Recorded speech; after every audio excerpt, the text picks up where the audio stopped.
নবী বলেন, আল্লাহ আমি গরিবের সাথে বাঁচতে চাই, আমি গরিবের সাথে মরতে চাই, আমি গরিবের সাথে হাসরের ময়দানে দাঁড়াইতে চাই।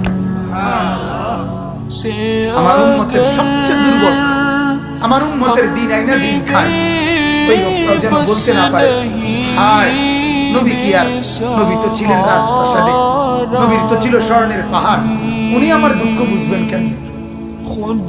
কথা বুঝেন নাই, উনি কেমনে বুঝবেন? আমরা অনেক সময় কথা বলি না, আপনি আমার দুঃখ বুঝবেন কেমনে? আপনি থাকেন সুখের রাজপ্রাসাদে, আপনি বুঝবেন কেমনে দিন মজুরের কষ্ট কি?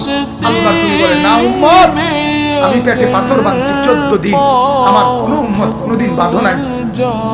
উম্মত আমার 3 মাস ঘরে আগুন জ্বলে নাই, 3 মাস চুলায় আগুন জ্বলে নাই, কাজে আমার কোন উম্মত কিয়ামত পর্যন্ত এর চাইতে বেশি অভাবের অভিযোগ আমার উপরে করতে পারবা না, আমি তার চাইতে বেশি কষ্ট পার করে